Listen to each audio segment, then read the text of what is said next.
Hello, this is Dr. Paula Rosen, publisher of Education Update. I am so delighted to be with you today and to have as a special guest Miss Barbara Etra, who is the principal of Park East Day School on the Upper East Side of Manhattan. It's a school that is located here, but is well known throughout the city of New York and the outer suburban areas as well. So let's find out why the school is so well known and some facts about its the school and the programs and the principal. So here we are. Barbara, thank you for being with us today. We're so appreciative of this time that we're spending with you. Can you tell us a little bit about the founding of the school? When was it founded? Hi, thank you for inviting me, Dr. Rosen. I so appreciate your time and interest. The school was founded in 1967 by Rabbi Arthur Schneier when he began with an early childhood center. And it's developed, it merged, it developed over the years, and here we are, stronger than ever, right now, with about 360 children from Mom and Me programs all the way up to grade 8. Fabulous. So grade 8 is your top grade? Absolutely. All right. Are the majority of students in the lower grades? We're building. We have a strong early childhood center, a very strong elementary school. Our middle school is a little smaller, but it grows each year based on the children moving up with us. Our parents stay with us. They're happy. And the continuity of the staff and the parent body makes for a strong family. I had a tour of the school. You were gracious enough to give it to me. And if I had to pick a school in New York City and Manhattan, I would pick this school because what the audience does not see, but we will show them some visuals later on, are the incredible science labs that you have here, the outdoor area for younger children to play, and a this is a beautiful library that we're sitting in now. Tell us some of the other things that are special about this school. Well, the facility is great. The gym, the library, the art studio is magnificent. Yes. The computer lab is state-of-the-art. The classrooms themselves are big and airy. What really makes the school special, though, is the children. And when we took a tour, you saw some of our little ones for our early childhood summer program. Oh, they were adorable. They're beyond. They all waved to me. They wanted to know if I could stay. I told Dr. Rosen at the time, it's like grandma's heaven over here. It's very special. They are just beyond adorable. And during the school year, when you see the growth from the very little child all the way up to my 8th graders, they're equally as delightful. And each one is really our jewel. Each child is our jewel here. And there's a huge appreciation of the individuals that we have here. So how would you say that Park East differs from other choices that parents have from other schools in New York? Well, in New York, there are so many wonderful schools. Park East is unique for many reasons. One, it's an oasis in New York. New York is a very frenetic, fast-paced city. Park East is calm, it's quiet, it's home, it's a family, and everyone knows your name. Everybody cares about you, everybody's warm, everybody smiles, everybody's gracious.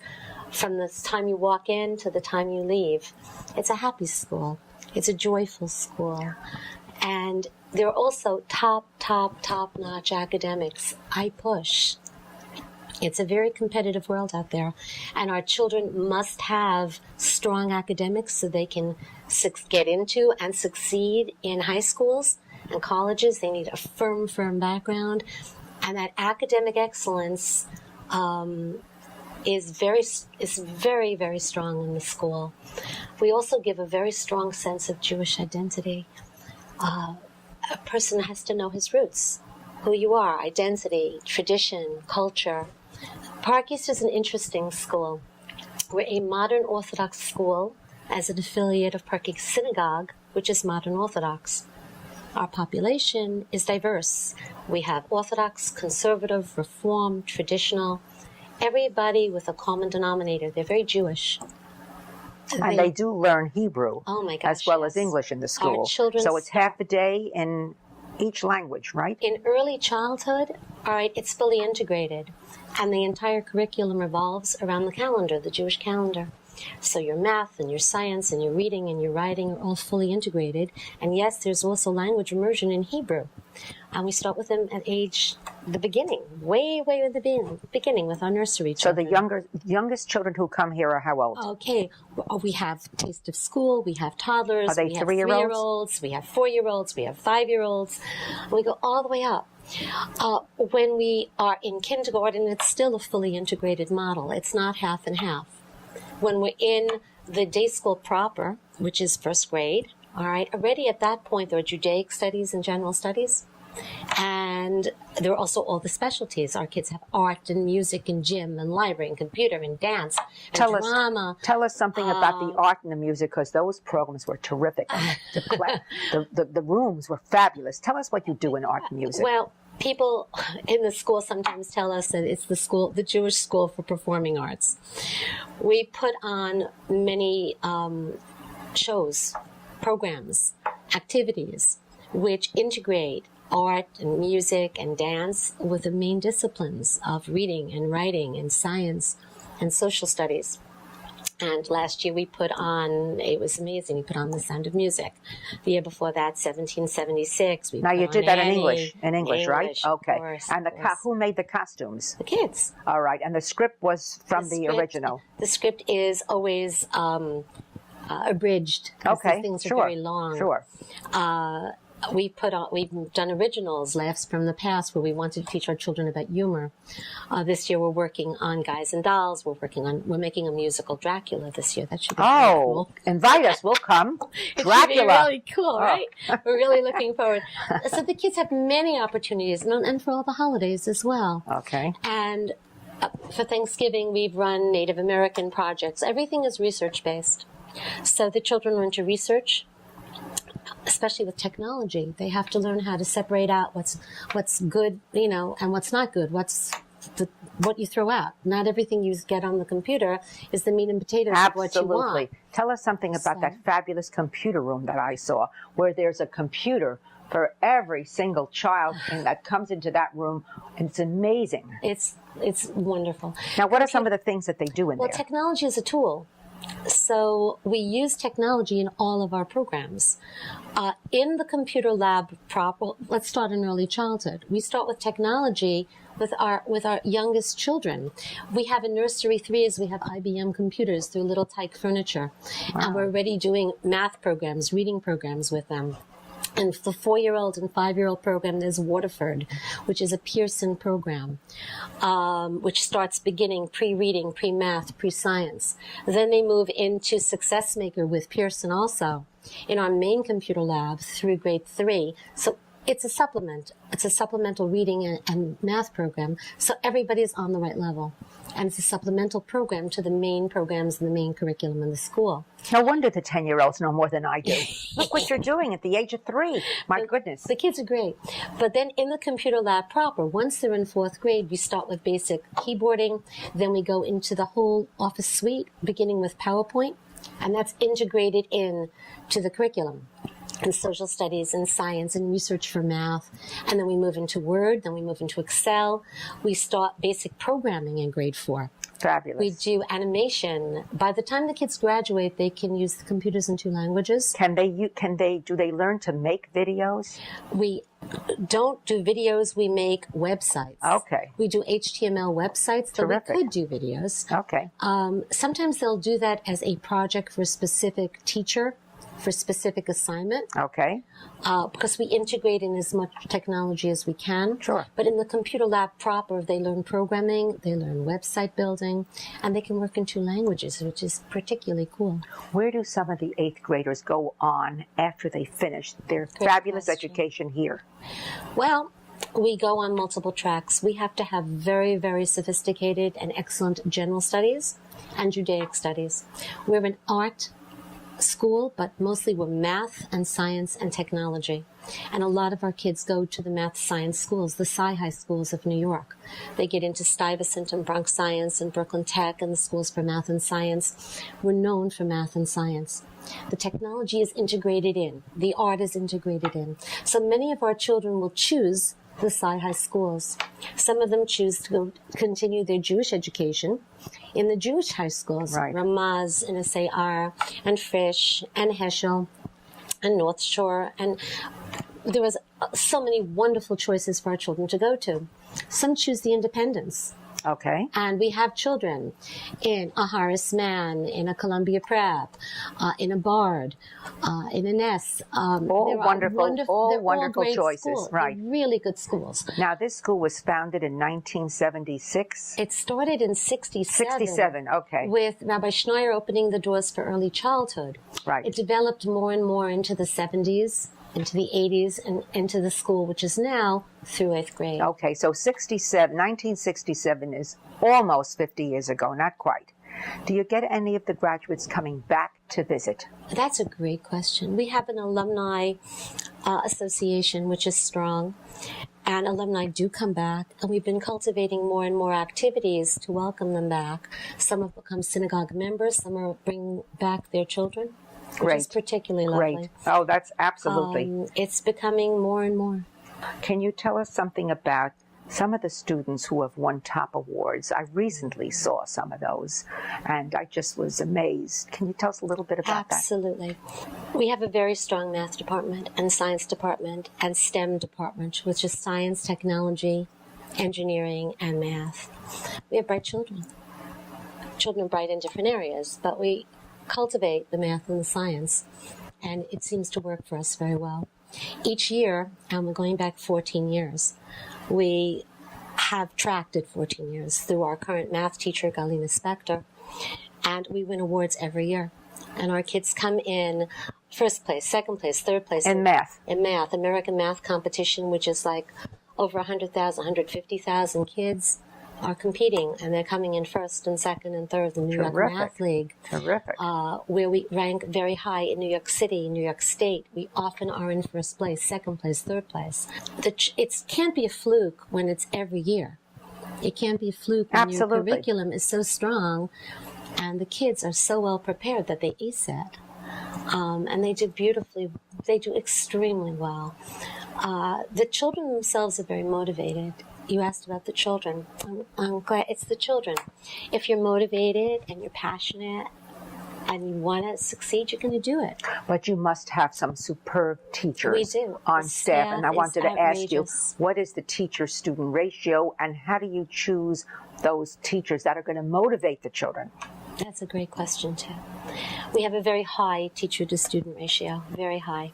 Our classes are small. They average 14, 15, 16. And we have a very, very high teacher-to-student ratio, so children get what they need when they need it. And sometimes you can be stuck on something, and if someone just sits and explains it to you, you're not stuck.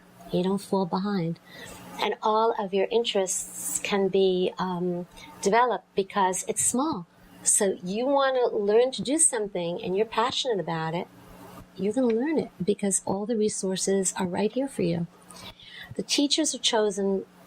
Well, there are many answers for that. Well, you probably choose most of them. I choose all of them.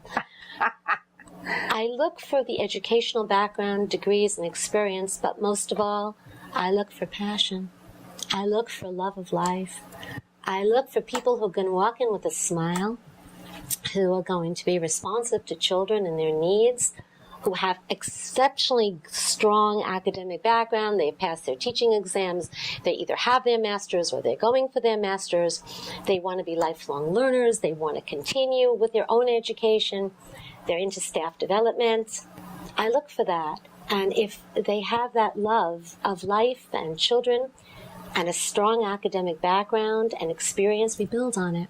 That's we wonderful. do a lot of staff development here. But tell us the secret of how you get those math winners, because I'm sure that schools around the city, if not the nation, would love to have math winners like that. What's the secret? Excellent teachers. From the earliest grades all the way up. Excellent, excellent, excellent teachers. And when you develop an interest and a passion and a motivation, you're going to have winners. Right. In every field. It's a question of motivation and superb teachers who are not afraid to be eclectic. It's not following one book. It's not following one way. It's seeing where your children are, understanding what they understand and what they don't understand, and building. It's also not keep repeating the same curriculum again and again and again and again. You have to make the curriculum rich and exciting and new. So if a child knows it already, you don't keep beating it up. They know it, you move on. You don't waste time. You see what the child is up to, and you move forward from it. It's not taking a third of a year and repeating. And so you can move so much further ahead if you spiral, go back, make sure they remember, and move on. And that's a beautiful way in which we teach all of our disciplines. We also do a lot interdisciplinary, which the teachers are excited about. And if the teachers are excited, the kids are excited. Exactly. And it's fantastic because we always do new programs. And we take the skills and the strategies from one subject, get a good theme, a good topic, integrate them, have a strong research and writing base, and put together your math and your science and your technology all integrated together into your humanities, which are also strong. So that's how we do it. It sounds wonderful. Absolutely wonderful. You mentioned something to me about NASA and online learning in science, and I was very intrigued by that. So can you elaborate on that a little bit? Absolutely. It's available out there. We try to use our resources. There's so many resources available through technology and through being in Manhattan on the Upper East Side. One of the things we do is NASA Digital Long Distance Learning, where we have topics in science, and then we go with our neighbor in Hunter College, and we actually have a NASA scientist, an astronaut or a scientist from NASA who's teaching our children. Online in an interactive live manner. Okay. Can any school in the country access that? I believe so. Okay. Because what a great resource. The equipment. What equipment are you talking We about? use Hunter College's equipment so that you can have a live teacher, long distance, answering the questions in an interactive manner with a class of your children, with them sitting there with your teachers. Fabulous. And it's such a fabulous experience with the children. Oh, absolutely. Because they ask phenomenal questions. So what age is this for? That's NASA We start program. 4th grade and up. And then what does it go up to? The 8th? It goes through 8th. We generally do it through 7th because the 8th grades have so many other programs. But sometimes we do 8th as well. You pick and choose. NASA has all these courses online, and you choose what works, and they're fully integrated with the math and the science and the technology. And you prepare the children, and you learn. It's exciting. Before I get to my last question, you spoke about the excitement of the teachers and keeping the students excited. Right. And a key thing for any administrator is, how do you motivate your teachers? How do you get your teachers to be excited, and how do you keep them excited? What's your secret? Because you are really, for me, par excellence in this arena. And it's just wonderful. If a principal walks in happy and a principal is motivated, and anyone can't wait to start and love that something new and exciting is going on, that will then filter down and becomes collaborative in approach. It's collaborative in planning, in implementation. Everyone gets involved. We have Judaic studies projects that the general studies teachers are fully vested in, and vice versa. We run a program where a child receives his first prayer book, his first Siddur. Every general studies teacher is cheering the children on as much as the Judaic studies. We run a program, a festival of the arts, where we have an amazing art show every year. We have dance productions. We have dramatic productions. Everybody's involved. General studies, Judaic studies, and it becomes alive because everyone's participating. Yes. Everyone's helping. Yes. And the beauty is when people who are not even in that particular collaborative group say, I want to help, the fun of it all is when they'll come and say to me, Mrs. Etra, you're going to be very pleased. We stayed here last night. We brought in a pizza. Everybody chipped in. Look what we did. Wonderful. And it's always fantastic because everyone is vested.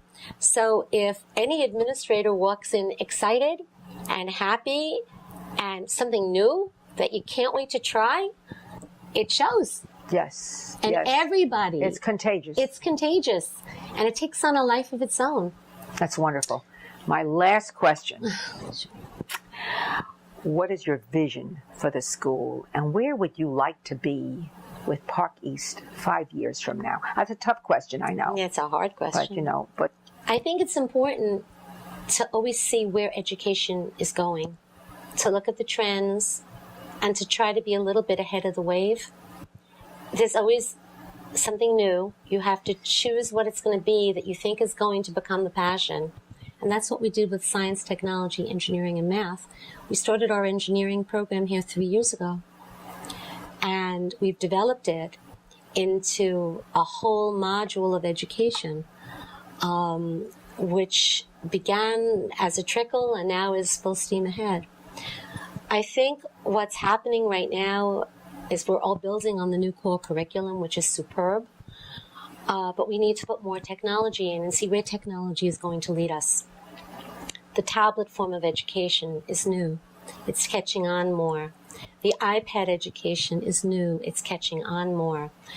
The trick will be to have our children maintain the ability to have that human interaction which sparks collaborative learning and collaboration even in the workplace, because society is collaborative. All right, and not lose that ability, but still use technology to the fullest. So what I'm watching is, where is that technology moving? I'm moving the school in that direction, but keeping that eye contact. We need the eye contact.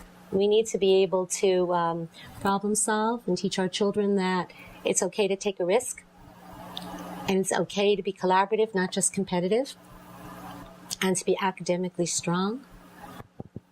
I think the strength of the institution will always be, and we have to keep it there, that the academics are excellent, but this is a Jewish school, and we want our children to know who they are, their identity, their history, their culture, our practices, so that they can be strong and they can be a very proud Jew as well as a proud citizen of this wonderful country. Well, I can certainly relate to what you're saying about maintaining the compassion. Oh my gosh. And the humanitarian part of the curriculum in the school and the students. And it brings to my mind one of my favorite people, which is Helen Keller. And she said, "I'd rather walk with a friend in the dark than alone in the light." Oh, that's fantastic. And isn't that really that's what you're fantastic. What you're talking about? Thank you so much for letting us come and visit Thank this you phenomenal so much. program, and they are so lucky to have you. Thank you so much.